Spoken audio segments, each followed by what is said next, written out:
Audiencia administered the ad interim rule with a great Hello, degree of hello. success.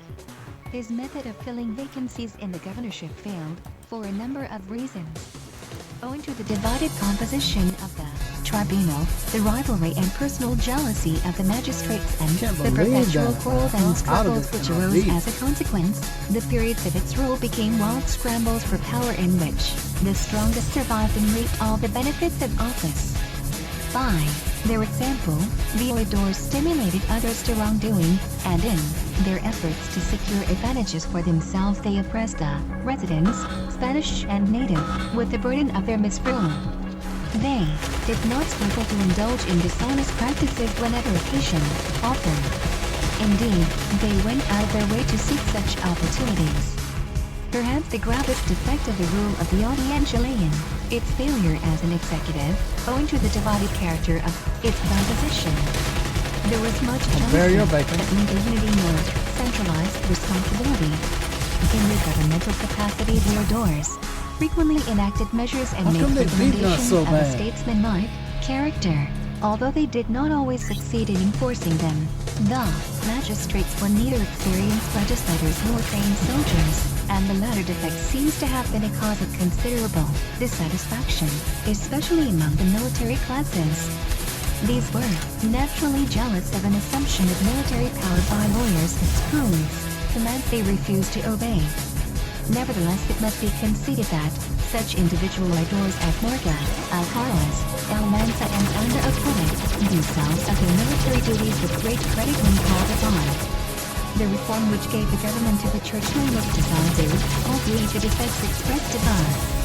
It was believed that a prelate would not be open to so many ventures of a questionable and mainly commercial character.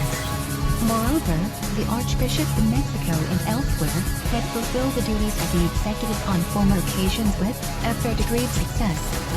The church was the most powerful, highly centralized and unified institution in the Philippines at the time when both the Audiencia and the governorship were weakest. The ecclesiastical authority had repeatedly triumphed over the civil government, and the former gave promise of being able to control matters more effectively in the future than the Audiencia had done in the past. The rule of the churchman did not remedy matters, however, except that it produced harmony through the exercise of force. During the rule of the archbishops, with the exception of that of Rojo, the Audiencia was so completely dominated by the ecclesiastical power that the tribunal could scarcely be considered a factor in the government. There were various defects in the rule of the ecclesiastics. Of these, perhaps the most prominent was their failure to meet the military requirements of the position. Because of the natural incongruity existing between ecclesiastical and military duties, they were obliged to delegate the command of the troops to military leaders, who thus exercised an influence never realized by them during the rule of the Audiencia. Archbishop Rojo was unwilling to trust the problem of defense to any other person, though unable to cope with the situation himself. Hence Anda forced his way to the front because he was fitted to command and Rojo was not. As administrators and executives, the prelates were as efficient as any others, but they were never able to reconcile successfully the opposition of the civil, political, and commercial elements, who were displeased with the rule of an ecclesiastic. Surprising as it may seem, the government of a prelate was usually most unsatisfactory to the churchmen and religious authorities. If the prelate governor were fired, his rule was presented by the members of all the rival orders. If he were a secular priest, he was opposed by the friars of all the orders. The failure of Rojo was enough to condemn the practice of permitting ecclesiastics to assume the government, but aside from that, there was a more significant and fundamental reason. The increasing political authority of the church at that time, both in the colonies and in the mother country, its widespread and almost irresistible dominance over temporal affairs, demanded a radical change of policy whereby this dangerous ecclesiastical power could be checked. The rule of Anda, though technically based on that law which gave the succession to the tribunal, was not a typical instance of the government of the Audiencia, nor did that period present all the features of such a rule. The influence of the Audiencia as a body was practically nil. And the government because he was a strong man, not because he was sole order or because he was lieutenant governor. His government was virtually a dictatorship based on military power, but nevertheless, just in benevolent. His extrajudicial actions met with the king's approval because they were efficient. History will show that the Audiencia of Manila assumed temporary charge of the government because the distance and isolation of the colony rendered such a course necessary because it was thought that the Audiencia was best fitted to assume control. The government by the Audiencia in the Philippines was not an isolated incident, but was typical of the entire Spanish colonial empire. Owing to the conditions which we have noted, and judged by the standards which constitute good government, the rule of the Audiencia was neither successful nor satisfactory. Its most far-reaching effect, as far as the relations of the Audiencia and the governor were concerned, lay in the wholesale exercise of administrative and military functions by the magistrates of the Audiencia. This impaired the quality of their services as impartial magistrates and contributed in most cases to an insatiable thirst for power. The magistrates were loath to surrender the exercise of these governmental activities on the accession of the succeeding governor, the Audiencia displaying a marked tendency to continue in the exercise of administrative control. This, then, was a decided cause of strife and dissension between the Audiencia and the governor. Chapter X. The Audiencia and the Church, the royal patronage. The Audiencia was frequently brought into contact with a powerful ecclesiastical organization in the Philippines. We have already referred in this book to some of the notable occasions of this relationship. Before the establishment of the Audiencia, the Church exercised an extensive authority in governmental affairs. The ecclesiastics aided the civil government by administering justice in the provinces when there were no civil courts. The prelates of the islands, the provincials of the religious orders and even the friars, advised the governors and provincial officials on Indian affairs, and the administration of the encomiendas. When the advice of the Church was solicited by the home government as to the advisability of removing the Audiencia, the suggestions of Fray Alonso Sanchez and Bishop Salazar went far toward bringing about a final solution of the problem of government in the Philippines. 690. These were some of the ways in which the influence of the Church was impressed upon the Audiencia. The creation of an Audiencia with judicial and advisory functions put an end to the exercise of these extraordinary powers by the Church and tended to confine its activities to the ecclesiastical field. Nevertheless, the prelates continued to advise the governors in administrative matters throughout the entire history of the islands. Their influence was especially strong in matters relating to the natives, their government and protection, and the archbishop. Even when so far at times as to give advice on questions of foreign policy. Most of the time this counsel was solicited and was well received. From 1650 onwards, as we noted in the last chapter, the Church waxed exceedingly strong in the Philippines and the prelates not only advised the dominated governors and audiencias. In 1668, Governor Diego Salcedo was unseated, imprisoned and exiled by the commissary of the Inquisition, while a client magistrate of the Audiencia took over the government and administered affairs in a manner entirely satisfactory to his ecclesiastical supporters. The period from 1684 to 1690 showed the weakness of the Audiencia when opposed by its powerful prelate allied to a hostile governor. And in 1719 the Church reached the climax of its power by bringing about the murder of a governor, and then succeeding him, overcoming every opposing element in the colony, including the Audiencia. From that time onward the prelates governed during vacancies in the governorship, something which the Audiencia had failed to do. Finally, in 1762, Simon the Andaluy Salazar assumed the reins of government and the obligations of defense, an act which was sanctioned technically because he was an order but really because he was an able man, capable of accomplishing what the Church had failed to do. In this chapter it is not our purpose to review the historical facts of the relations of the Audiencia and the Church or the growth of clerical influence over the Audiencia. These matters have been referred to in earlier chapters. It is rather the design to study here the influence which the Audientia, in its turn, exercised in ecclesiastical affairs, noting whence it derived its authority and what was the nature of its powers. The Audientia was established as the ultimate local authority, coordinate with the governor, or the viceroy in New Spain or Peru, for enforcing the laws of the royal patronage. 691. Not only was it authorized to act as a tribunal in these matters, but also to officiate as an active executive agent. It is clear that although the governor was the royal vice-patron, he was not expected to act alone and unsupported in dealing with the powerful and often hostile ecclesiastical authority. In former chapters of this treatise, attention has been given to the considerations which forced him to share the duties and responsibilities of government, finance, commercial supervision, and even military affairs with the Audientia. The support of that body was even more necessary in dealing with the powerful ecclesiastical organization.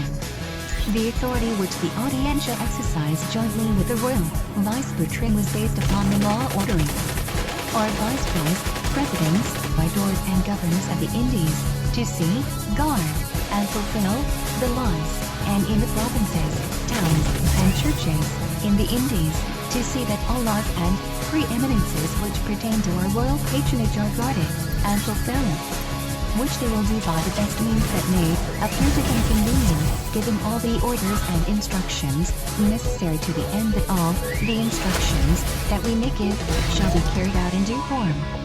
And we pray and charge 692, our bishops and archbishops, deans, and ecclesiastical chapters of the metropolitan and cathedral churches and cathedrals and all the curates and occupants of benefices, clerics, sacristans and other ecclesiastical persons, and the provincials, guardians, priors, and other religious of the orders, insofar as it is incumbent upon them to guard and fulfill them, the laws and preeminences of the king, and see them fulfilled and obeyed, conforming with our viceroys, presidents, audientias and governors as much as may be appropriate and necessary. 693. In accordance with this law, the Audientia exercised a right of intervention in practically all matters to which the authority of the vice-patron extended. Foremost among these were the supervision and administration of ecclesiastical revenues, the administration of vacant benefices, the extension of missionary influences, and the construction of churches and monasteries. The Audientia, moreover, had authority over the reception and installation of prelates, parish priests, and regulars, and their removal for cause. In all these matters, the Audientia was responsible directly to the king and made report thereon. In fact, it may be said that the tribunal, in coordination with the vice-patron, served as a connecting link between the church in the islands and the royal council in Spain. An analysis of the relations between the Audientia and the church will show that the tribunal exercised two kinds of ecclesiastical powers. These may be regarded respectively as executive and judicial. Although it was in their union that the Audientia exercised its most extensive and far-reaching power of ecclesiastical control, it is advisable for several reasons that these powers should be considered as distinct from one another. They will therefore be discussed separately in this treatise. In this chapter we shall consider only the first of these powers, the one which was most directly concerned with the maintenance of the royal patronage, namely, the authority which the Audientia exercised coordinately with the governor in the supervision and control of the church in the colony. Although there appears to have been no conflict of authority between the governor and the Audientia over their mutual relations under the laws of the royal patronage, it is advisable at the outset to settle one difficulty which may present itself in this connection. Many of these powers which the Audientia exercised were conferred upon the vice-patron exclusively. Indeed, a study of the laws alone would suggest the possibility of a conflict of jurisdiction between the governor and the Audientia in matters relating to the royal patronage. In actual practice, however, the governor shared the powers of ecclesiastical supervision with the Audientia, and their relations were harmonious in all matters appertaining thereto. Indeed, there is record of fewer conflicts between the Audientia and the governor in this field of activity than in any other. It would seem that the intervention of the Audiencia in ecclesiastical matters developed in the same manner and for the same reason as it came to have authority in matters of government, finance and military administration. The manifest impossibility of the successful administration of the many affairs of civil and ecclesiastical government by the governor or viceroy in New Spain and Peru made inevitable the division of power, which, though real, was not always formally recognized by the laws. The Audiencia was the only body available with which the governor or viceroy might share these responsibilities.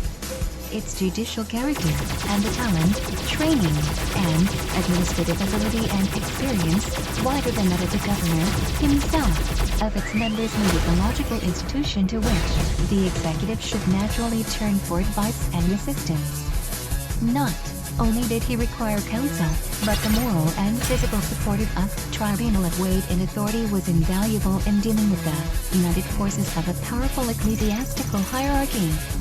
This is the best possible explanation of that gradual assumption of authority by the Audiencia which seems to have been so indefinitely, yet freely, conceded, and which apparently grew up neither in conflict with the law nor yet entirely in accord with it, but which, now recognized, and now ignored, was never denied or prohibited. The Sigilla of October 6, 1578, in explanation of the various forms of address in the expedition of royal sigillas, was designed to make clear the respective jurisdictions of the vice-patron and the Audiencia in ecclesiastical as well as in other governmental affairs. It ordered that when our royal sigillas refer in particular to the viceroys, they alone shall attend to their fulfillment without other intervention. If they designate the viceroy, or president or Audiencia, they shall all attend to their execution in accordance with the opinion of the greater part of them that are in the Audiencia, and the viceroy or president shall not have more than one vote by the rest that may be present, provided that this do not contravene the superior government which we regularly commit to our viceroys and presidents. 694. While more than a joint authority with the vice-patron cannot be claimed for the Audiencia, and that authority not necessarily joyful, this sigilla established beyond question the royal intention of recognizing the Audiencia as a support and an aid to the governor. This law applied to all the affairs of government, not pertaining any more extensively to the ecclesiastical than to the administrative sphere, but this sigilla, together with what actually happened, may be taken as evidence that the Audiencia was meant to have jurisdiction in ecclesiastical affairs when royal sigillas granting or assuming the exercise of such jurisdiction were addressed to it. The right of the officials of the civil government to interfere in questions of patronage was seldom seriously questioned by the churchmen, although there were some notable instances in which religious authorities objected to this exercise of power. Bishop Salazar, in his opposition to the plan of Fray Alonso Sanchez at the court of Madrid, 1593 to 1595, expressed his disapproval of the interference of the governor and Audiencia in questions of patronage. His opposition is further attested by several of his letters and declarations enunciated previous to that time. 695, he admitted that the civil government, by virtue of the bulls of Alexander VI and Julius II, should act as the defender and champion of the church, but he opposed any further participation in ecclesiastical affairs by the civil power. Salazar's arguments are worth noting because they were advanced during the formative period of the island's history. It was during his presidency that the basis of all future relations of church and state was established. The arguments of Bishop Salazar were repeated, with little variation by Archbishop Popley in its controversy with Governor Salgado in 1665 and later by Archbishop Pardo in 1686. 696. In considering this question, the calm and impartial judgment of a scholar is eminently preferable to the passionate arguments of a prelate deeply concerned in the outcome of the dispute. Let us turn from the field of original research to a modern Spanish writer on church history and law. Fray Moses Gomez Zamora, writing from the vantage ground of the modern day, characterizes the acts of the government officials of the earlier era as excessive and unjustified by papal bull or ecclesiastical canon. He even goes a step farther when he declares that many royal decrees and sigillus were wrongfully issued, without proper basis. He cites examples to prove his contention, and among these he points to the foundation of churches and monasteries by civil authorities without the confirmation of the prelate, alleging that such practices were entirely illegal. 697. In like manner, he criticizes the sigillus of October 19, 1756, and of June 24, 1762, which bestowed upon the governor jurisdiction as vice-patron, 698, with the right of settling whatever questions might arise.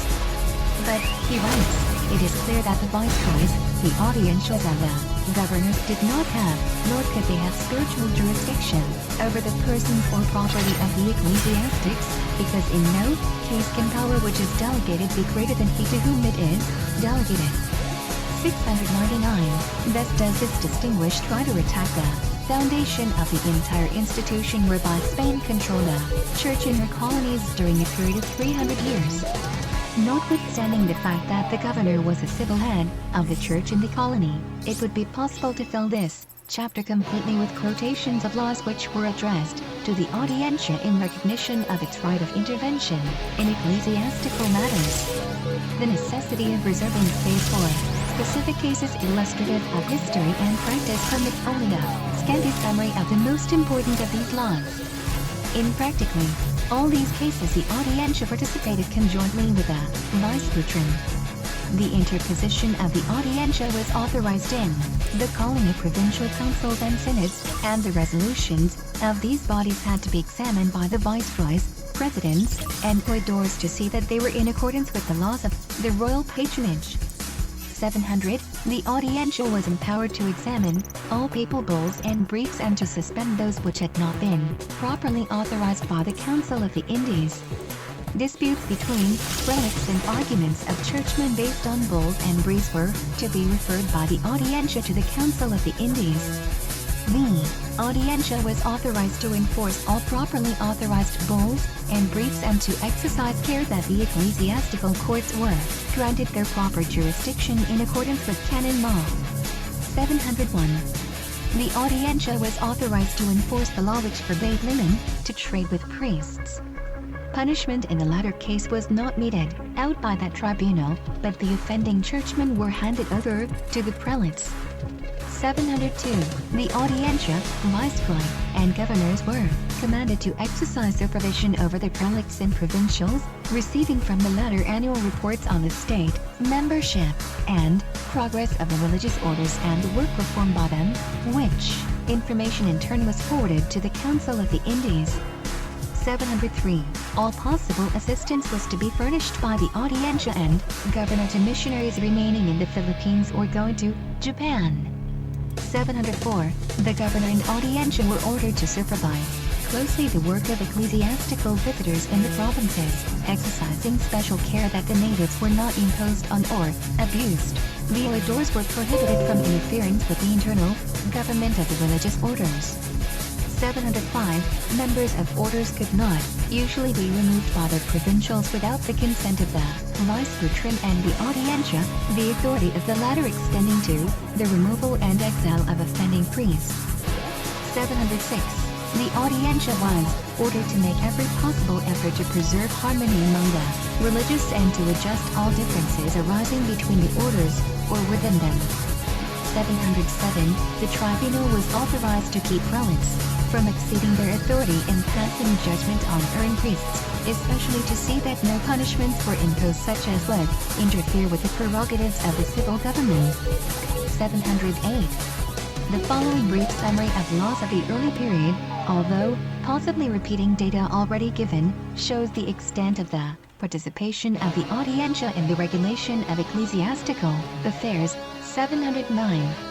All ecclesiastics holding office were first to gain the recognition of the viceroy, president, audiencia or whatever authority might be in charge of the province.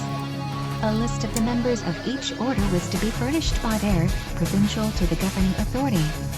Any changes subsequently made in the membership of the orders had to be reported in the same way.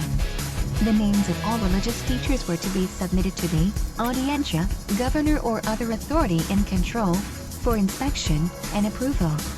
The Audiencia was instructed to inform itself relative to the efficiency of the clergy and of religious teachers working among the Indians, and to see that those lacking in educational qualifications or in general capacity were not permitted to enter the islands. 710. Notices of removals or of new appointments made among the clergy were to be sent to the governor, Audiencia, and to the bishop. 711. The jurisdiction of the Audiencia under the royal patronage extended to practically all classes of churchmen and church affairs. 712. By the sigillus of August 4, 1574, and of October 25, 1667, the Audiencia acquired the right of passing on the credentials of prelates who came to the islands. That tribunal was entrusted with the duty of seeing that bishops and archbishops carried with them the duly attested confirmation of the Council of the Indies, and no prelate was allowed to leave the islands unless he had the permission of the governor or Audiencia. 713. The tribunal exercised a check on the governor in this particular and saw to it that in granting this permission he did not show favoritism or otherwise violate the laws of the royal patronage. Two striking illustrations of the Audiencia's jurisdiction over the inspection of the credentials of the prelates and higher churchmen occur in the history of the Philippines. In 1674, Francisco de Colon, a French bishop who had been engaged in missionary work in China, was cast upon the shores of the Philippines. The Audiencia immediately dispatched orders for his detention, and he was not permitted to return to his district on the ground that his presence and jurisdiction in China constituted an encroachment on the rights of Spain. China had been conceded to Spain by Alexander VI, and by virtue of the royal patronage, the right of making ecclesiastical appointments and the exercise of jurisdiction there were prerogatives belonging to the Spanish crown. 714. A similar case occurred in 1704, when Archbishop Turan, a French delegate destined for China, arrived in Manila. He was received by the governor and Audiencia, as he bore a legally executed commission from the Pope for the visitation of all the churches in the Orient, and for the settlement of all ecclesiastical controversies which had arisen there. The royal equito considered that the dispatches and credentials which he carried were in accordance with the law. Turan was accordingly permitted to set up an ecclesiastical court. He suspended Archbishop Camacho from his office and freed from prison some of the worst criminals in the islands. He ordered the regulars to submit to diocesan visitation, but they refused to obey him since they had already rejected the effort of the Archbishop to enforce the principle.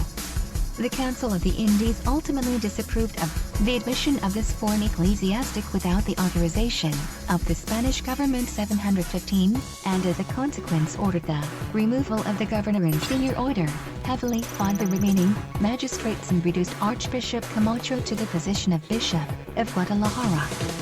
716. In its joint capacity as assistant to the vice patron and as a high court with jurisdiction over ecclesiastical cases, the Audiencia settled disputes between rival claimants to positions of authority in the church, particularly to the position of archbishop.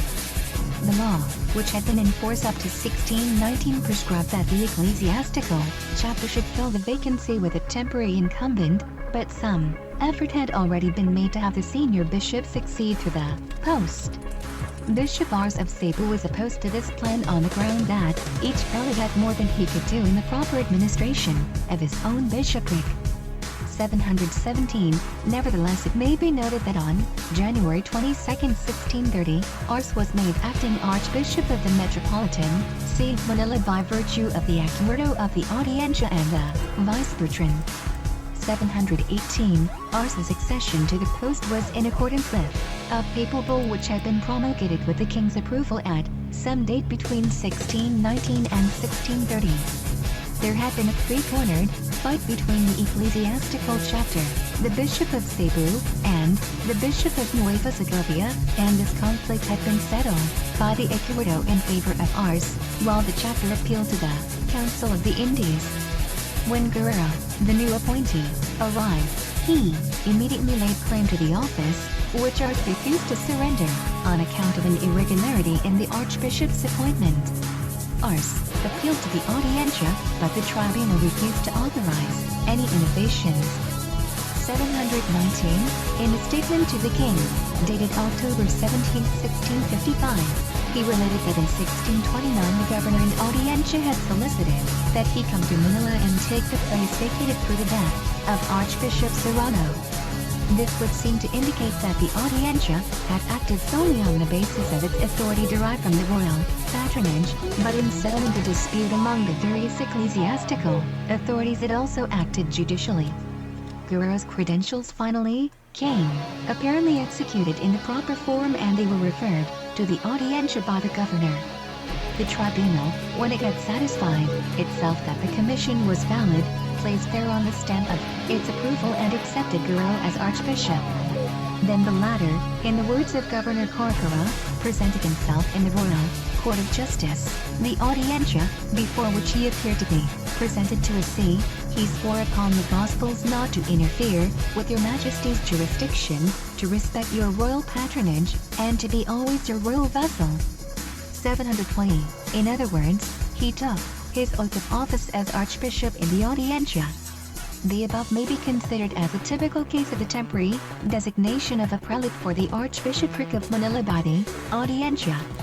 To cite further instances of a similar nature would be unnecessary. The tribunal continued to inspect the credentials of bishops and archbishops before they were admitted to their posts throughout the history of the islands. This practice was followed even during the period from 1660 to 1762, when the church counted for more as a political institution than either the Audientia or the governor. 721. The Audientia exercised intervention in the removal of curates from their parishes. 722. As noted already, these removals were made by the vice-patron upon the recommendation of the prelate concerned. Of course, when the Audientia was governing ad interim it made these removals itself. It also intervened when the vice-patron was present, on occasions when he requested the support of the tribunal or failed to act himself. The judicial authority of the Audientia, exercised through its entertainment of appeals from curates who had been removed, will be considered in the next chapter. A great many reasons for removals were purely ecclesiastical, such as questions of the private lives and conduct of priests and friars, and their insubordination and non-compliance with ecclesiastical or monastic rules.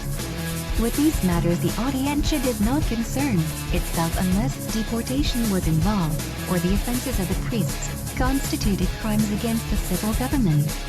There is record of many removals from curacies because of infractions of the marriage laws by priests, such, for instance, as uniting heathen Chinese with Christian women, which was a violation of the Pragmatic Law of March 23, 1776. Such cases, and indeed all which had to do with removal from curacies after 1795, were settled by ecclesiastical tribunals, with appeal to the papal delegate, without the intervention of the Audientia.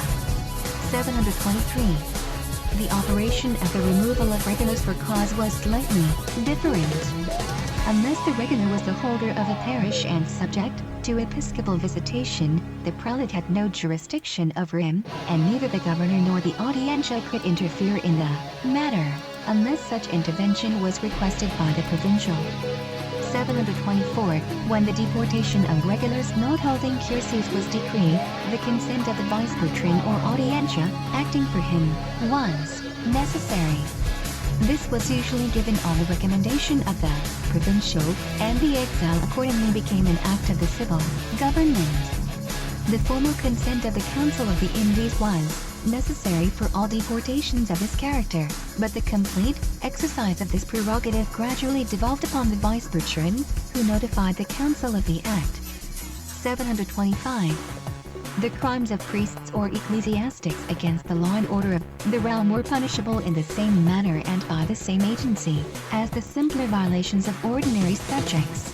Attention has already been given in another part of this treatise to a case in which the Audientia, in 1617, tried and punished 6 Augustinian friars who had been convicted of murder. 726. Their guilt was first ascertained by a preliminary investigation within the order, after which they were handed over to the Audiencia. This statement has been made above that the Audiencia was not allowed to interfere in the internal regime of the convents or monasteries.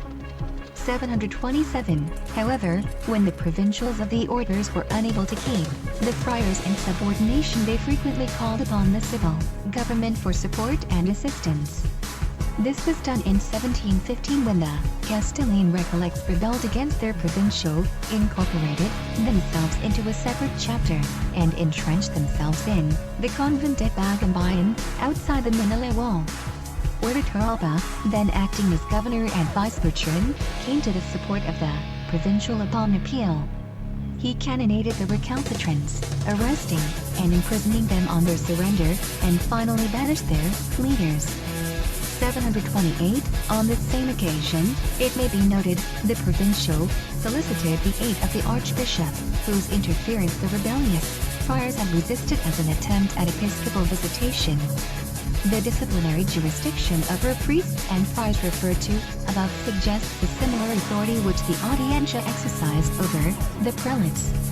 Within the period of 1 year after the installation of Archbishop Guerrero at Manila in 1636, the governor, with the support of the Audiencia, had banished the same prelate and his ecclesiastical provisor, 729, condemning the former to pay a fine of 2,000 ducats.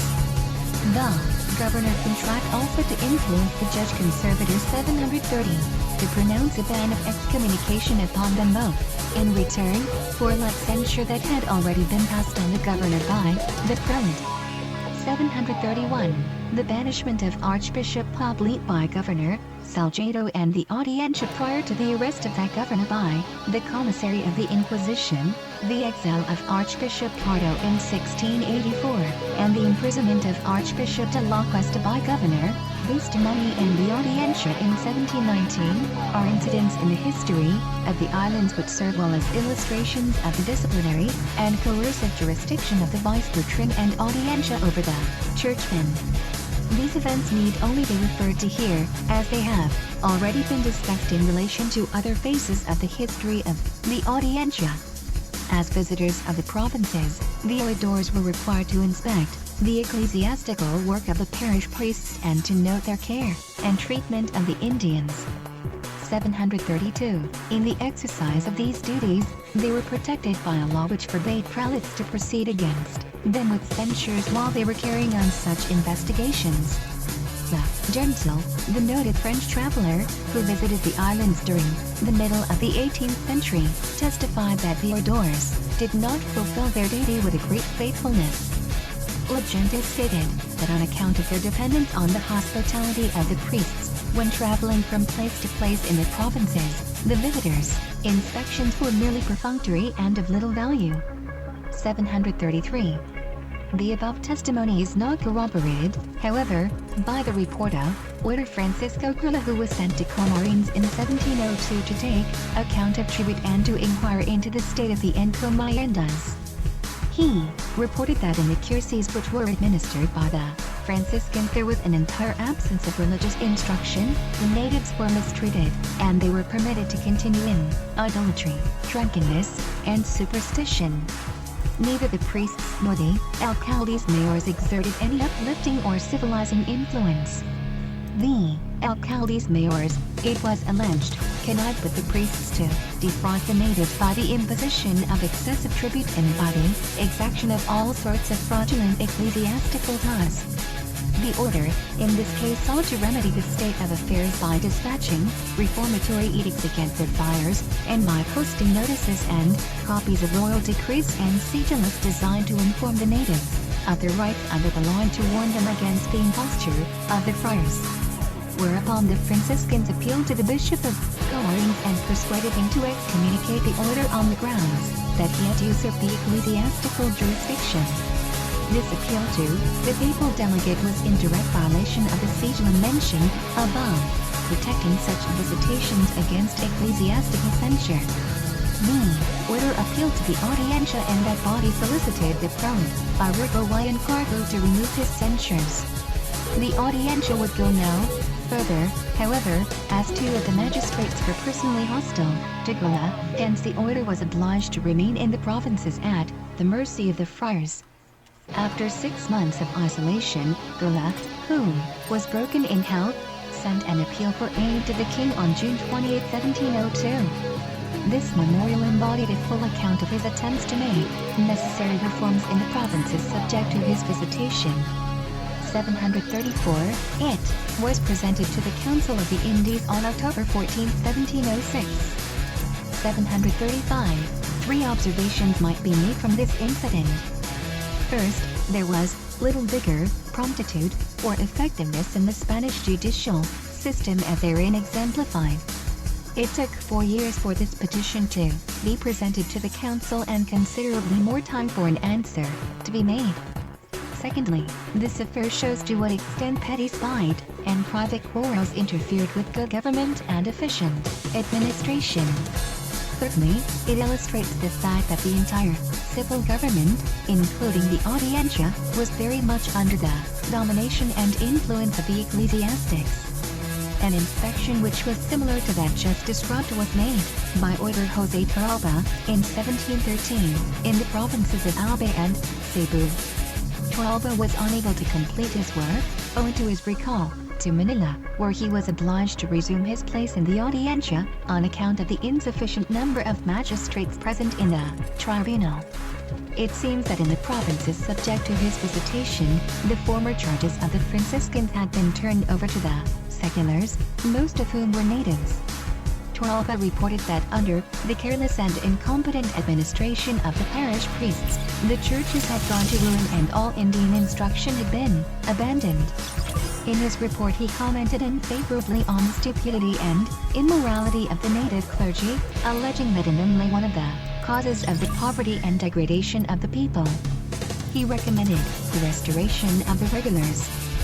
736, Torralba's recommendations were not followed, either because of his hurried departure from the provinces where he left his work unfinished, or because of the disinclination or lack of authority of the Audiencia and Vice-Patron. No definite steps were taken at this time for the amelioration of the condition of the people or for the reform of the clergy. That the interests of the friars were vigorously and effectively championed at the court is evidenced by the royal decree of June 14, 1714, which was dispatched not alone to the Philippines, but which was made general in Peru and New Spain. 737, it forbade the governors and audiencias using their authority as vice-patrons to justify their interference with the interior administration of the convents and monasteries of the orders, which it was complained they were doing without authorization. This decree particularly emphasized the principle which has already been set forth in this treatise that the vice-patrons and audiencias should not concern themselves with the discipline and punishment of friars not holding curacies. The promulgation of this decree was brought about as a result of the efforts of the commissary of the Franciscan order in Madrid. Not only were the auditors required to inspect the work of the parish priests, but the Audiencia, in the exercise of the royal patronage, was authorized to receive, assist, and supervise the ecclesiastical visitors who came from Spain or Mexico, or were designated from the ranks of the local clergy to inspect the orders. 738, these visitors were also authorized to inspect friars who were in charge of parishes. 739, and when on these tours of inspection they might be accompanied by the prelate in charge of the curacies retained by the friars under inspection. The Audiencia was to cooperate in all possible ways with these visitors, and should any question arise between them and the prelate over jurisdiction, the tribunal was to do everything possible to bring about a harmonious adjustment of the points of difference. This is illustrated by a case which arose in 1776, when Fray Joseph Pereira was given a royal commission to make a general investigation of the Augustinian order in the Philippines. Fiscal Andrade of the Audiencia demanded that Pereira should submit all his documents for inspection on the basis of the royal patronage and other laws. 740, but the Audiencia, under the presidency of Governor Anda, refused to support the fiscal. The king, on April 6, 1778, rebuked the Audiencia for its failure to support the royal patronage, citing two sigillas, those of July 2nd and of October 14, 1773, respectively, in which he had already admonished the vice-patron, in that particular. 741. The failure of the Audiencia and governor to exercise all their prerogatives in support of the royal patronage on these various occasions can probably be attributed to dissensions within the tribunal and to the corrupting influence of the church. This statement has frequently been made in this treatise that the Audiencia served as a connecting link between the court and the colony. It constituted a channel through which a large amount of correspondence was carried on, and one of the duties most frequently required was that of furnishing special and regular reports and information. 742 on various subjects connected with the church. 743. Notwithstanding the vast number of ecclesiastics present in the colony, who could indeed make special and regular reports, and were indeed required to make them, the Audiencia was frequently called upon to render reports on precisely the same subjects as those covered by the churchmen. In this way points of view other than the ecclesiastical were obtained. Thus the advice of magistrates, lawyers and men in active touch with the government served to temper ecclesiastical opinion in the same way that the advice of prelates exercised an influence on matters purely governmental. Taking into consideration their position in the colony, the oidores were better qualified to obtain and impart information concerning the church than most authorities. To indicate the vast field of special subjects in which the oidores were required to report, various instances may be mentioned. On July 1, 1598, the king desired information concerning the alleged need of a greater amount of space on the galleon for the support of the bishopric of Nueva Segovia. The archbishop and the bishop of that diocese had both recommended that more cargo space be given to the church. The king desired to know whether, in the opinion of the oidores, the privilege of shipping 200 tons would be sufficient for the needs of the bishopric in question. 744. Again, on December 7, 1610, the Audiencia was called upon to forward to the Council of the Indies evidence bearing upon a dispute between the natives of Calco and the Jesuits over lands claimed by the latter society. 745. On another occasion the king requested of the Audiencia a report concerning the work, deserts, and financial condition of the convent of Santa Clara, which had asked for royal aid.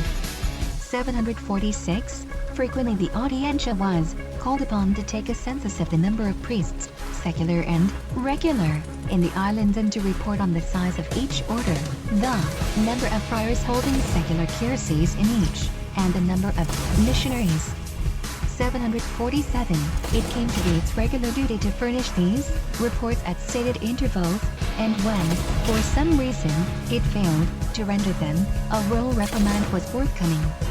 A yearly report was also made on the number of friars entering the islands, how many had gone to China, the number of souls ministered to by each order, how large was each province, and how many people there were in each curacy. 748.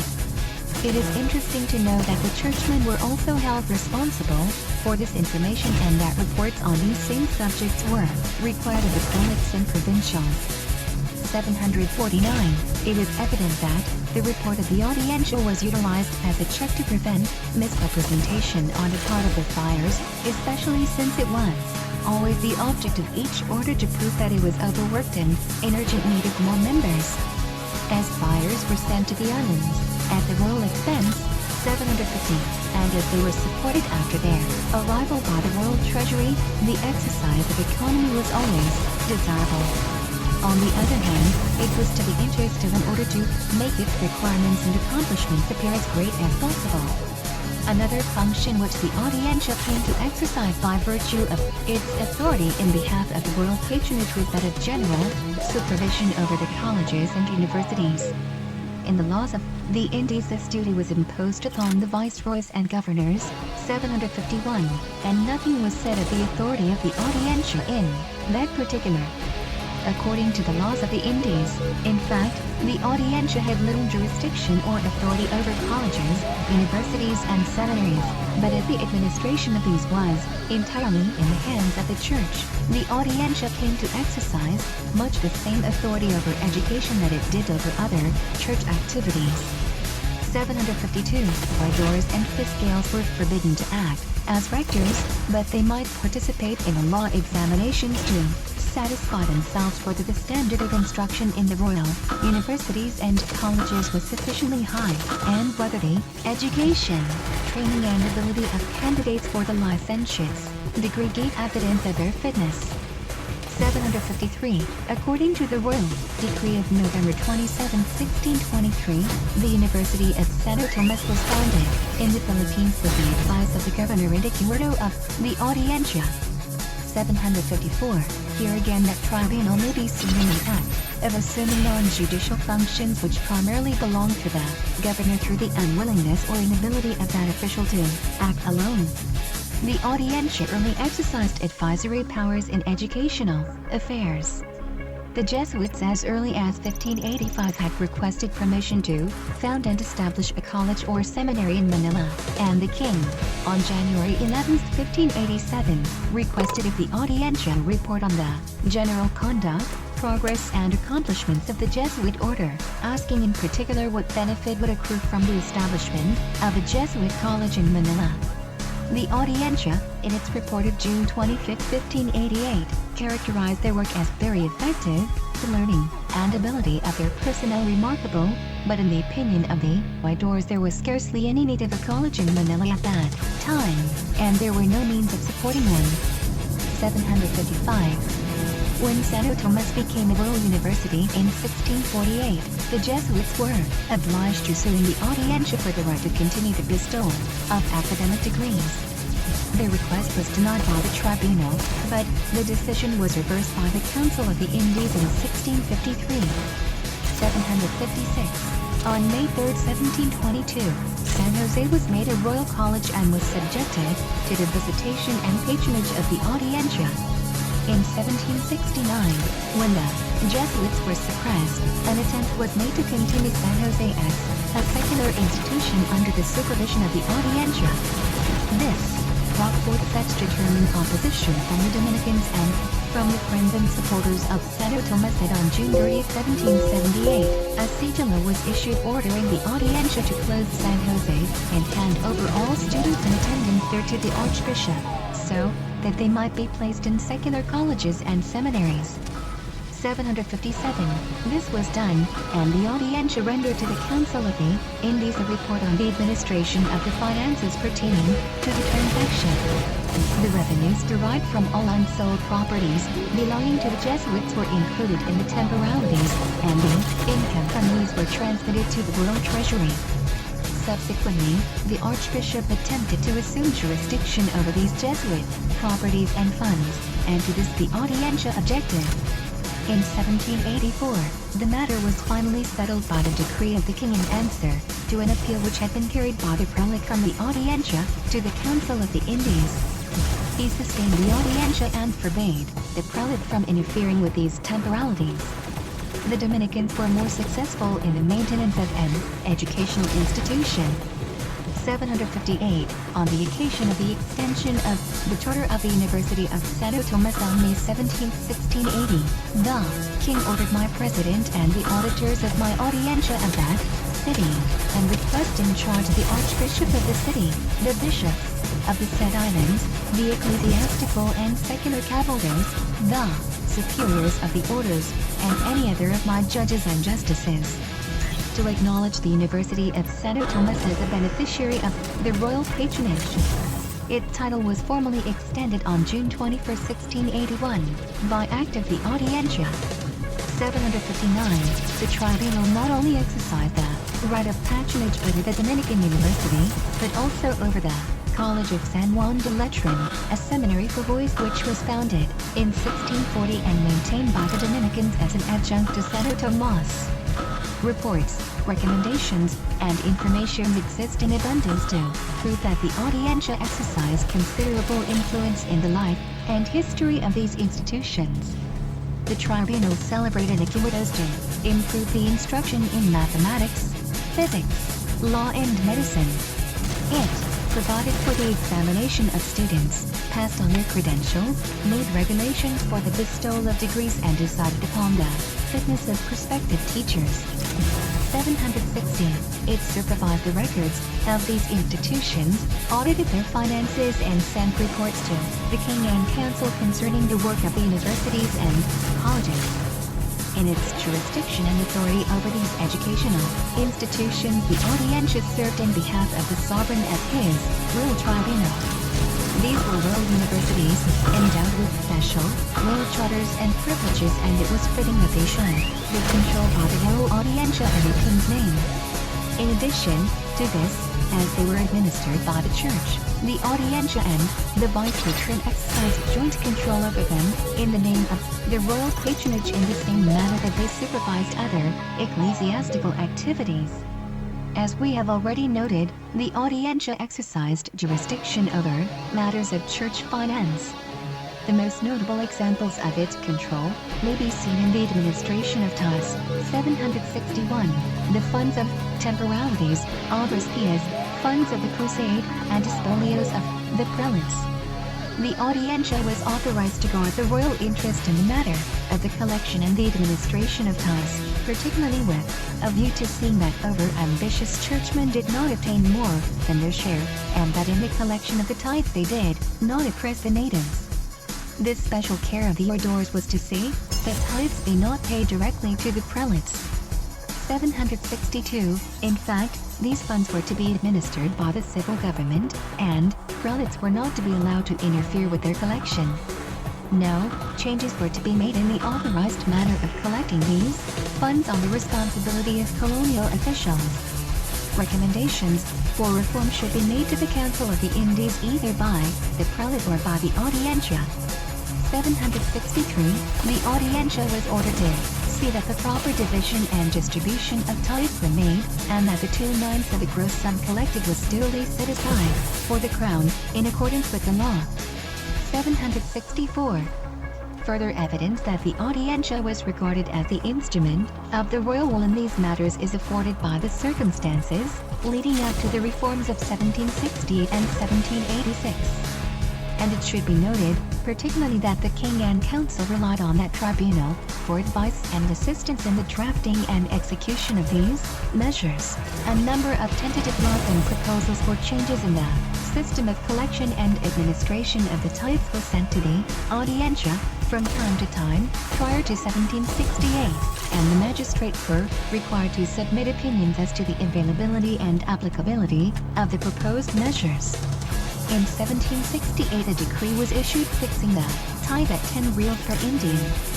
Previous to that year a number of religious orders owning large tracts of agricultural land had refused to pay these taxes, and the Audiencia, by virtue of the royal order of September 25, 1768, was ordered to enforce the law, which it did, even proceeding to the seizure of the chattels of the recalcitrant friars. 765. On December 11, 1775, the Audiencia passed an ordinance diminishing the tithes to be paid by natives, mestizos, Chinese, and Japanese by 1/2 real per person. 766. On July 12, 1778, the king asked the Audiencia to submit evidence on the question of whether the law worked any hardship on the inhabitants of the colony, and whether encomendos and friars were paying their share. 767, at the same time, and on the same day, the royal approval was given to the order which the Audiencia had enacted on December 11, 1775. The recommendations of the Audiencia were also largely followed in the decree of January 20, 1786, which was merely reformulation of an earlier order of the Audiencia, which ordered that tithes should not be collected directly from the Indians unless the latter were owners of lands. Otherwise they were to be collected from the landlord. 768. By subsequent laws the Audiencia was temporarily deprived of its jurisdiction over tithes. When the Philippine government was reorganized in 1787 by the Ordinance of Intendants, many of the special commissions which had been previously retained by the magistrates were ceded to the superintendent of real hacienda. The actual collection of tithes was made the duty of the superintendent by cedula of October 6, 1792, 769, but because of its relation to the royal patronage the Audiencia, in practice, found it convenient to retain control. Governor Aguilar, who was also superintendent of Real Hacienda, wrote to the king on July 31, 1799, 770, alleging that there was no reason why the Audiencia should exercise this authority, when, by virtue of its financial nature, this duty belonged to the superintendent. He stated that the Audiencia had been given this jurisdiction when there had been no other authority for the collection of tithes, but that as it was not a controversial matter, there was no reason for the continuance of this condition. In the letter referred to, Aguilar stated that he had attempted to put his interpretation of the law into execution, but in so doing had been opposed by the Audiencia. The answer to this appeal does not appear in connection with the original, but the royal sigilla of April 21, 1803, restored to the Audiencia jurisdiction over the collection of tithes. 771. It may be said, however, that with the creation of the superintendency, the Audiencia was shorn of many other miscellaneous functions with which it had been formally endowed. The funds of the temporalities, however, did not come under this category. They were greatly augmented in 1767 when the Jesuits were suppressed, and as was usual with such miscellaneous and unclassified duties, as well as on account of the Audiencia's relation to the royal patronage, the administration of these funds came under the charge of an order whose official title was Administrator of the Funds of the Temporalities. 772. Nevertheless, the Audiencia's share of direct control over these funds was still considerable. On January 23, 1803, a sigilla was issued, ordering that the money of the temporalities and obras pias should be put at the disposal of the Ejido of the Audiencia. 773, a report was submitted to that tribunal by Superintendent Aguilar on July 20, 1804, in accordance with the sigilla. The report of Aguilar showed a balance on hand of 151,625 pesos waiting to be sent to Spain by the first transportation. In 1809, the jurisdiction of these funds was completely restored to the Audiencia, with the provision that the oidores who acted as their administrators should receive a 3% commission. As the funds were constantly drawn upon, and there were no further confiscations of property of this sort, they can be accounted as of little importance, yielding practically no revenue from that date.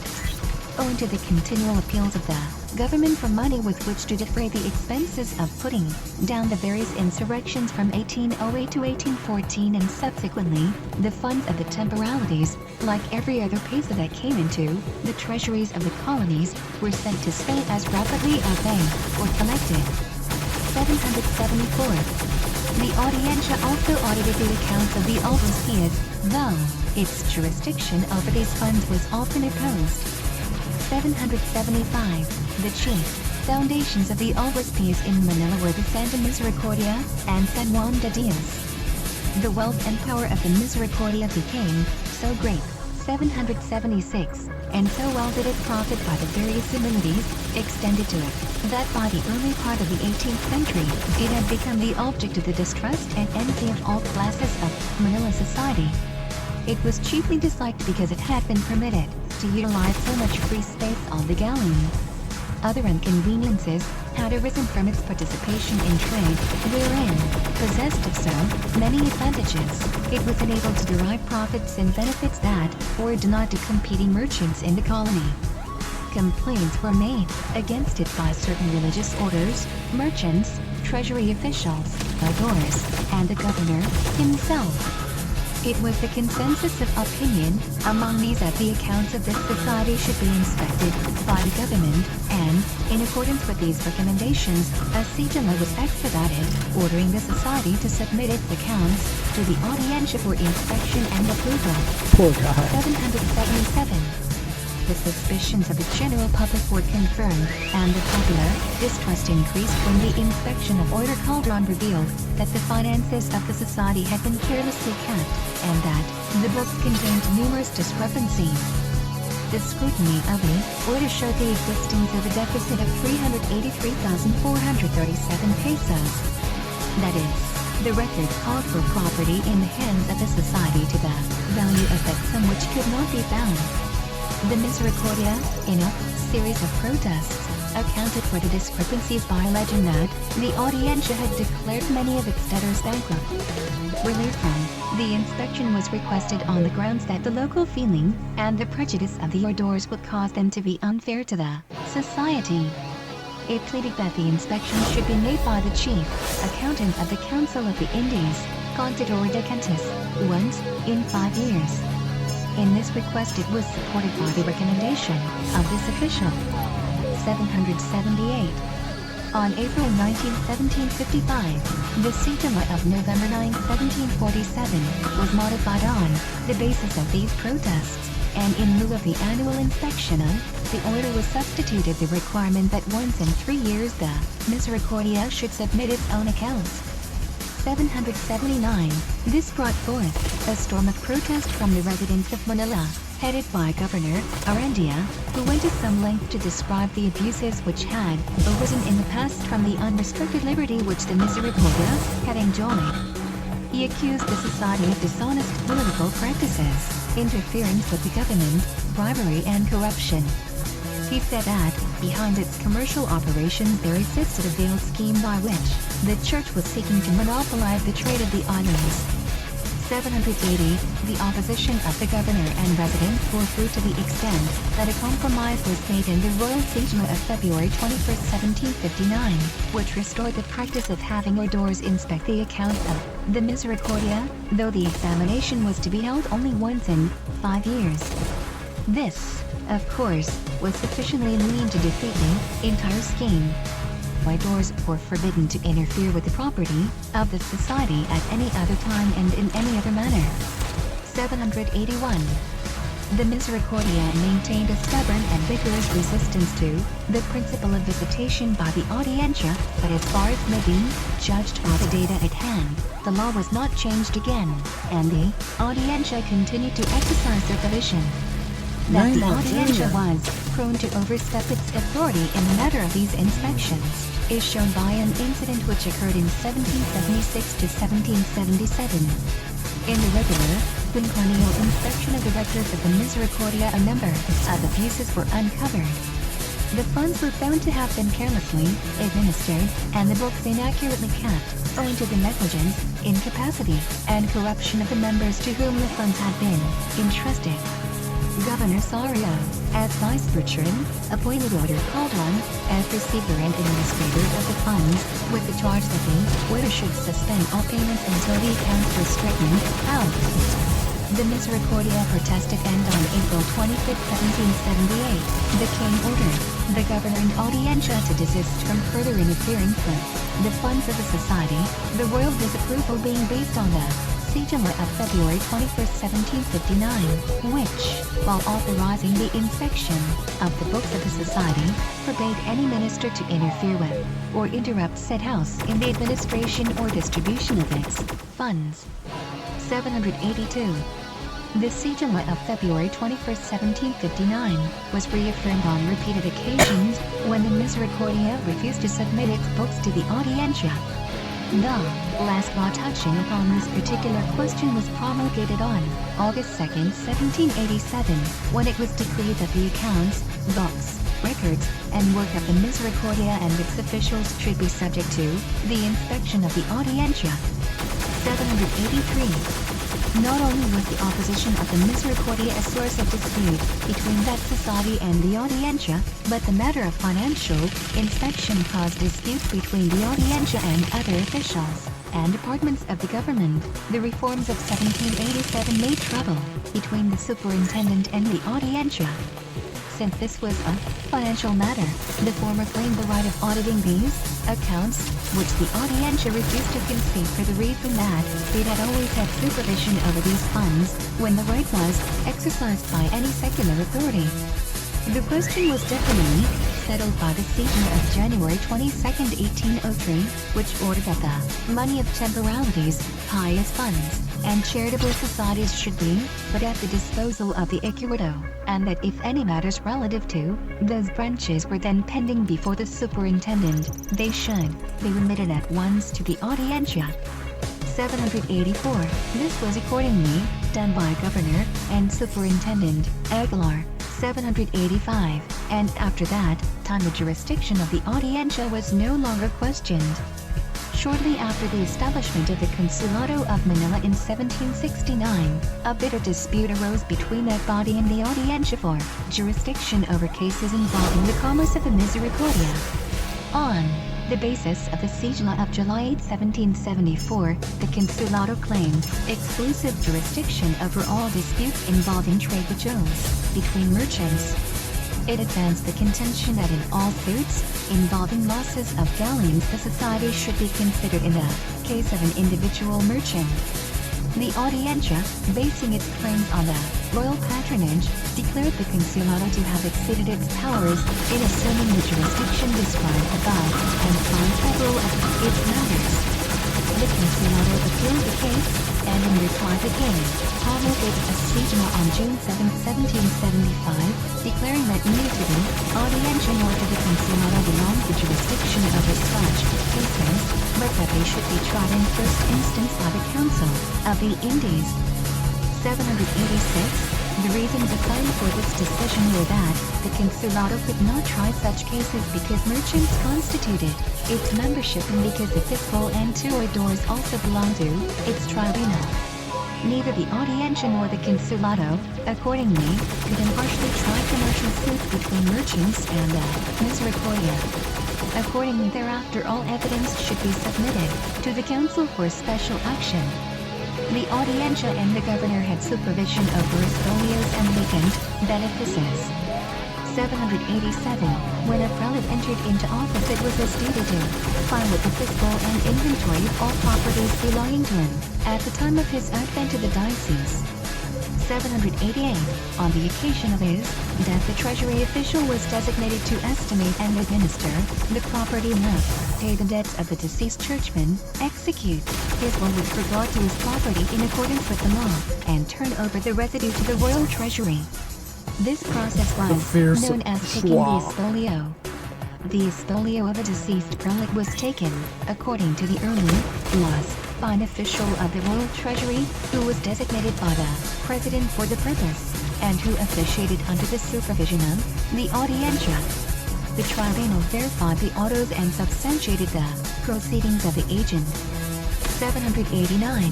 Whether any modifications in the manner of collecting, distributing or accounting for the funds or properties derived from these spolios were made elsewhere is not clear, but, in the Philippines the abuses which arose in the settling of these ecclesiastical estates and benefices made the personal intervention of the oidores necessary on a number of occasions. By Royal Sigla of June 23, 1712, it was ordered that in all the Audiencias of the Indies the magistrate next in rank to the senior order should be constituted as a private judge, who, with the concurrence of the Oficiales Real, should have jurisdiction over and should proceed against, receive, and collect all the products and rents of vacant archbishoprics and bishoprics until the day on which the new prelates should take possession of their offices, proceeding with full cognizance to the collection of whatever might be due, with the assistance of the Oficiales Real who in this matter are subject to the Royal Audiencia. 790. By the same law the Audiencias, viceroys, presidents and tribunals were forbidden to interfere with this judge in the execution of his duties, or to impede the execution or the law in any manner whatsoever. The estates of prelates were thus placed on a basis similar to that occupied by the properties of civilians, which, we have noted, were administered by a special magistrate of the Audiencia.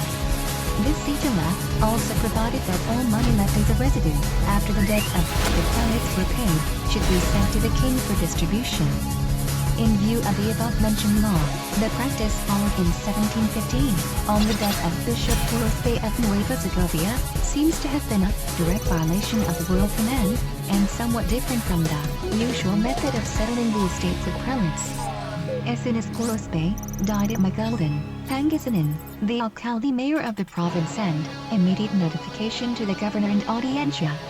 The tribunal, in equito, on the motion of the fiscal, authorized the alcalde mayor and the treasury officials to take the spolio of that prelate, which order was duly complied with. 791, the Audiencia also dispatched a formal notification to Archbishop de la Cuesta and the Metropolitan Chapter, designating the former as the ecclesiastical governor of the bishopric.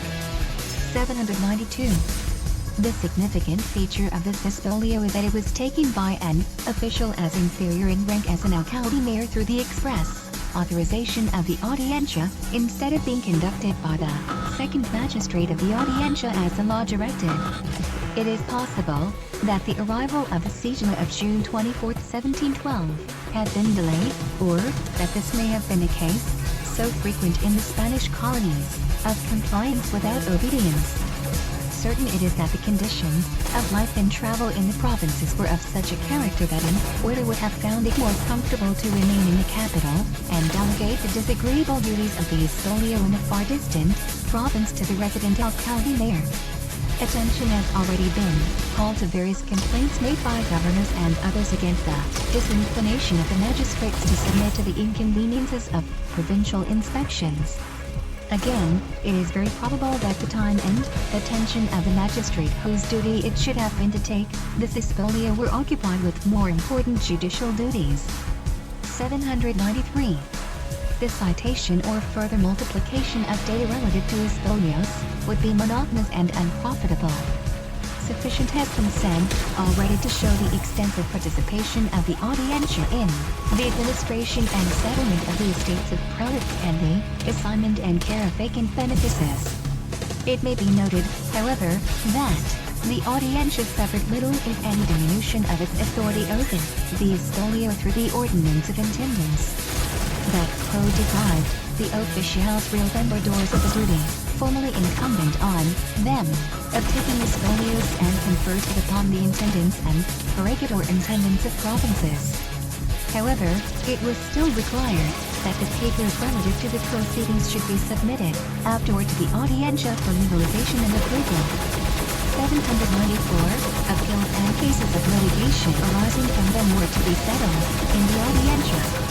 This decree made little difference in the procedure in the Philippines, as the corregidor intendants were never instituted there, and the auditors continued in the settlement of these matters, subject to the designation of the superintendent, who, it will be remembered, was also governor and president of the Audiencia. The tribunal passed, as always, on all acts of Espolio and cases affecting the non-appeal. In this manner the properties of the prelates were administered in a conservative and legal manner, and the interests of the crown were safeguarded. The Audiencia exercised joint authority with the vice-butrin over questions relating to the construction of churches and the conservation of ecclesiastical property. No monastery, convent, college, hospital, or other religious institution could be founded without the consent of the king, and this permission was obtained through the viceroy, governor, or Audiencia upon the recommendation of the prelate of the diocese. 795, the laws of the Indies conceded that matters which did not admit of delay could be settled by the president and Audiencia.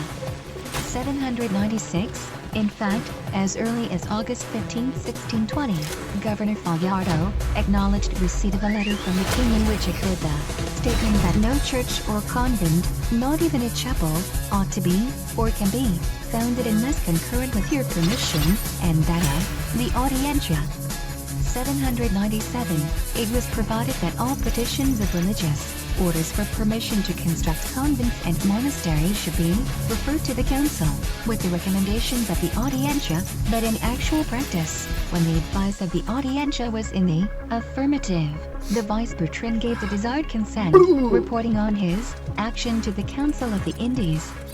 Thus we see that the governor and Audiencia in reality exercise complete authority in uncontested cases.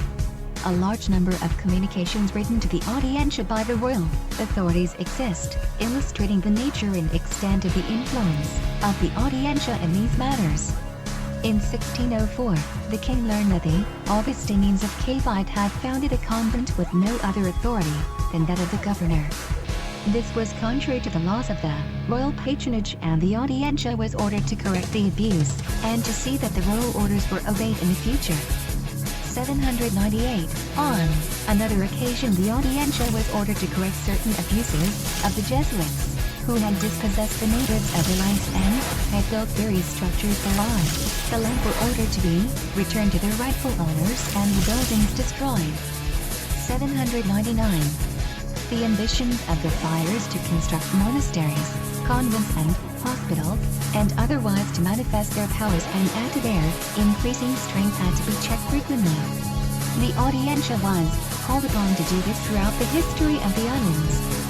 Possibly, the best illustration of the authority of the Audiencia in these matters may be noted in the part which it played in restraining the Augustinians from the further extension of their influence during the period from 1763 to 1778. The entire matter was summarized in the Consulta of the Council of the Indies dated December 10, 1777, and the Sigilla of April 6, 1778, with unfavorable results for the Augustinians. On November 17, 1770, the provincial of this order applied for permission to construct a convent in Cavite and solicited an appropriation of 4,000 pesos for this purpose. It was suggested that the money should be supplied either by the income from vacant benefices or from the profits of the sale of betel to the natives. The provincial laid special claim to royal aid on the extraordinary justification that the convent of his order at Imus, Cavite, had been bombarded and destroyed by the British in 1763.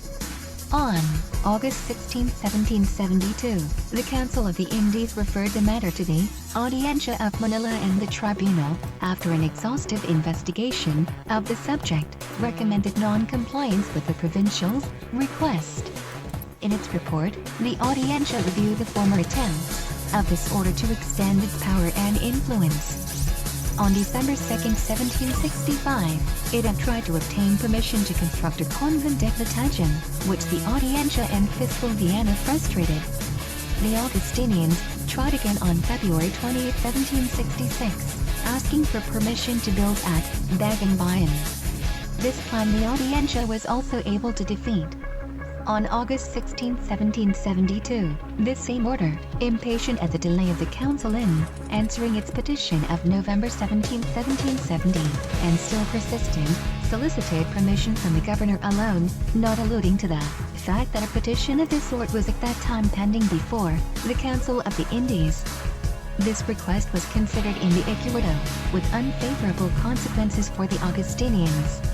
The report of the Audiencia was forwarded to the court and was there reviewed by Francisco Leandro de Viana, formerly fiscal of the Audiencia of Manila and at that time a member of the council.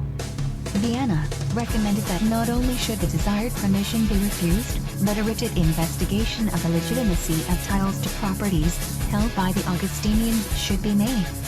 He regarded as especially reprehensible the deliberate effort on the part of the provincial to obtain this permission from the governor in view of the unfavorable attitude of the Council of the Indies and of the laws ordering that licenses for the construction of convents should be given only by the Council of the Indies, after consultation with the prelate of the ecclesiastical district and with the Audiencia, governor, or viceroy. 800. In this way, due very largely to the influence of the Audiencia, the efforts of this order to extend its authority were checkmated. This may be considered as a typical case of the intervention of the Audiencia in behalf of the royal patronage. It will be noted in another connection that the Audiencia was called upon from 1680 to 1720, partly as a tribunal of justice and partly as an agent of the royal patron, to investigate the titles of lands of the friars, and, by this proceeding, the tribunal deprived the orders of much of the property which they had usurped. 801. It may also be noted that an order regularly inspected the Royal Hospital at Manila, 802, and when prelates and curates were transferred from one district or parish to another, property left by them was inventoried and taken under the direction of the Audiencia. 803.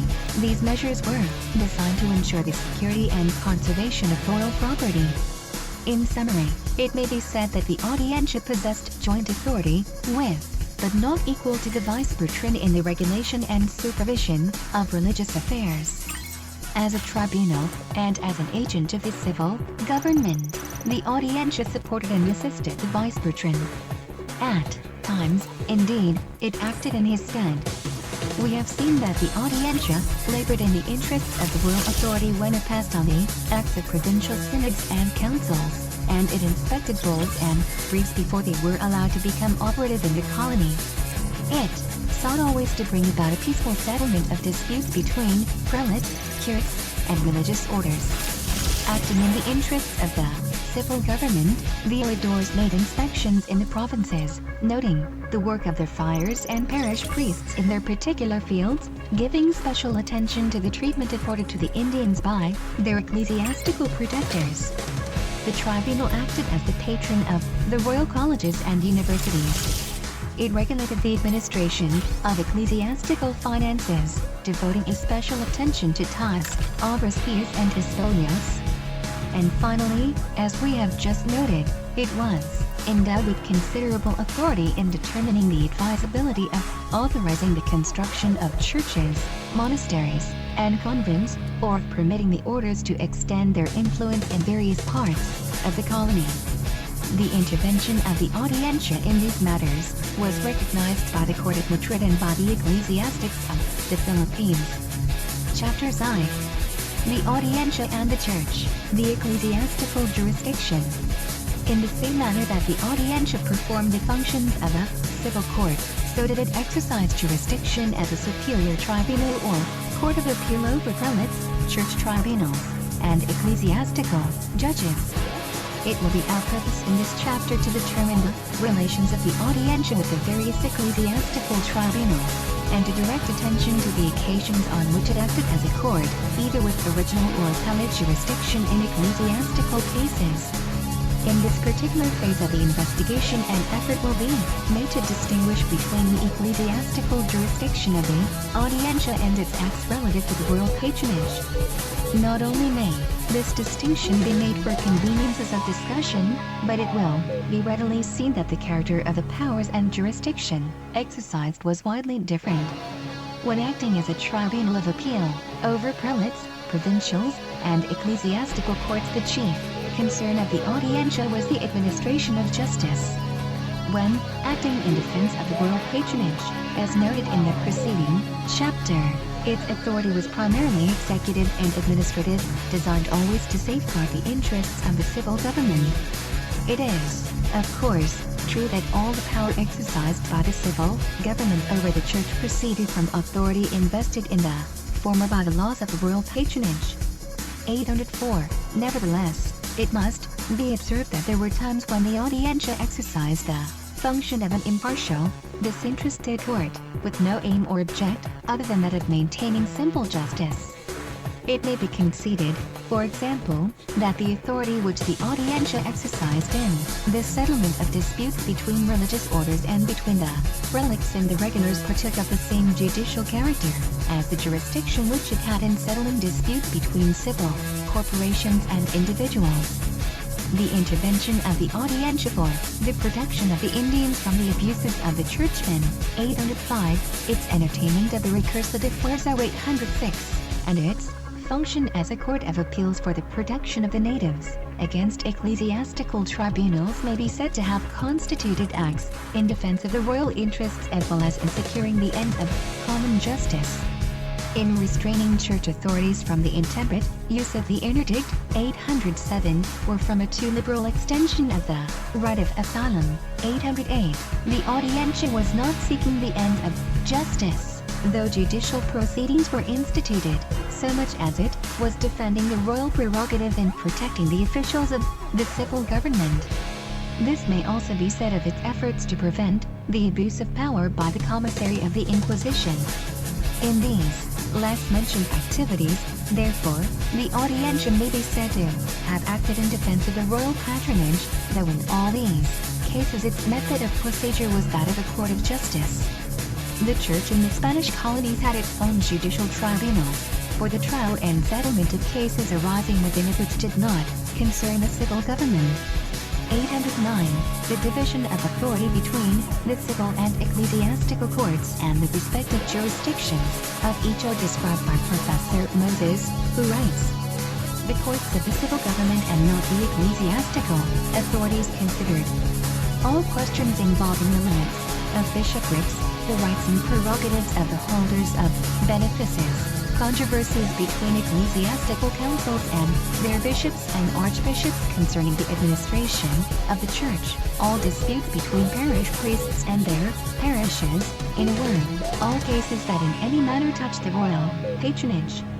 Even matters spiritual and cases between persons of a privileged tribunal were not excepted from the civil jurisdiction.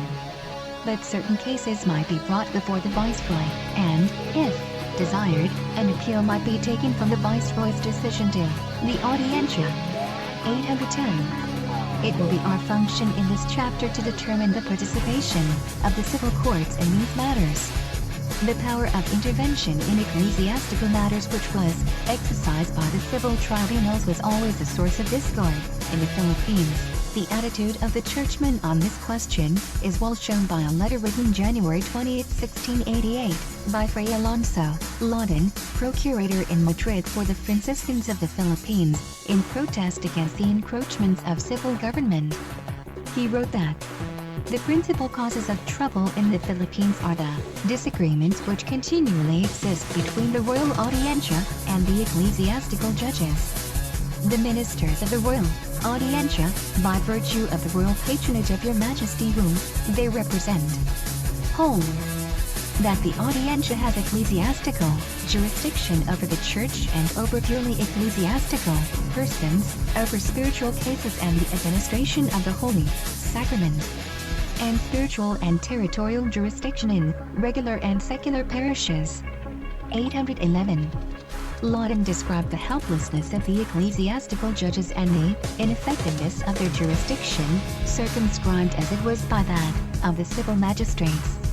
He stated that all the judicial acts of the ecclesiastical ordinaries were rendered null by the magistrates of the audiencia and that the ecclesiastical authorities were reduced to such a condition that they did not know where to turn for relief or remedy, as even the papal decrees were rendered ineffectual by the encroachments of the civil jurisdiction. He stated that the ecclesiastical judges see in all this a meddling and interference with the ecclesiastical jurisdiction, which has always been allowed, but they cannot hereafter give fulfillment to the provisions of the audiencia, even at the risk of expulsion from their districts. Laudon was of the opinion that the laws had been misinterpreted by the civil officials and that the king had never intended that the churchmen should be so entirely shorn of their powers. He concluded his appeal with the solicitation that such laws should be made as would determine the questions at issue and bring about harmony between church and state in the islands. This should be done, he said, in order that each may be caused to see clearly the duties and jurisdiction which belongs to him and that each may freely make use of his own powers and prerogatives, and thus avoid suits and other disagreements. The laws of the Indies prescribe that most harmonious relations should prevail between the ecclesiastical and civil magistrates. The audiencia was commanded to aid the prelate and ecclesiastical magistrates in the exercise of their jurisdiction, neither interfering with them nor permitting them to be molested by other civil authorities. 812. These laws, like those of the royal patronage, not only gave to the civil government a commanding position with relation to the church, but they established the magistrates as the supervisors and guardians of the church courts. It was the duty of the audiencia, on the other hand, to guard strictly the prerogatives of the civil magistrates, and, in fact, those of all officials of the government, and not to allow the ecclesiastics to infringe on their jurisdiction through acts of fuerza, interdicts, or by any other illegal means. 813. The ecclesiastical courts were forbidden to try laymen or those subject in first instance to the jurisdiction of the civil courts. They were forbidden to imprison private subjects, or embargo or sell their property without first seeking the consent and cooperation of the secular arm. 814. They were forbidden to try any cases except those involving the church, and they could not, without the aid of the civil authorities, impose fines or condemn persons to labor. 815. In general, they were solicited to work in harmony with the audiencia and to give all possible assistance to that body. 816, wherein doubt existed or were there, was reason to believe that an action might constitute an interference with the civil prerogative.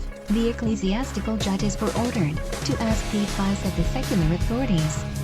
The ecclesiastical and secular magistrates were enjoined to aid each other actively when occasion demanded, the prelate supporting the audientia, and the latter dispatching provisions to its magistrates and subdelegates in support of the ecclesiastical judges and tribunals. 817.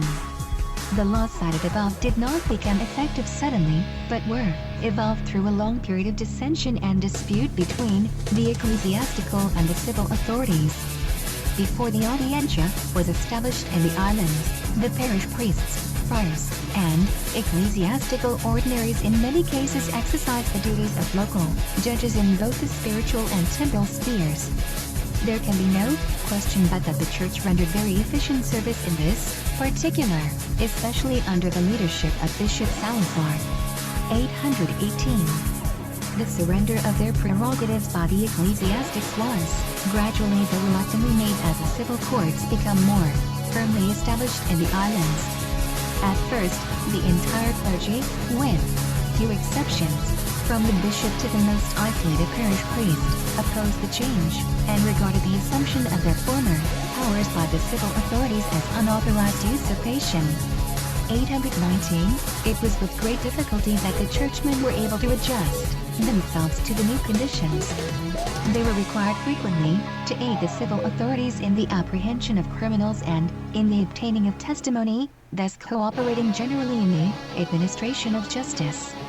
820, a noteworthy conflict arose when the audiencia summoned Bishop Salazar before it to testify as an ordinary witness, and to explain his own actions on various occasions, in retarding the work of the civil courts. These summonses he regarded as detracting from his ecclesiastical immunity. Subsequently, the audiencia was admonished that on no occasion should churchmen be called to act as witnesses. 821, so it came about that although the intervention of the audiencia was prescribed by the laws of the Indies, and admitted elsewhere in the Philippines, owing to the strength of the ecclesiastical organization, and its former prominence in affairs of government, the assumption of its legal power by the audiencia was necessarily gradual. Nevertheless, the tribunal ultimately attained extensive authority in ecclesiastical affairs, an analysis of which will now be made. The audiencia exercised jurisdiction as a high court of appeal over states to which the religious orders were parties. Most of these cases originated in misunderstandings or contentions over jurisdiction, titles to land, and over the claims relating to occupation of provinces under the royal patronage, which the various orders advanced. Most frequent of all were the suits between the orders as to jurisdiction over provinces. An example of this is furnished by the contention which arose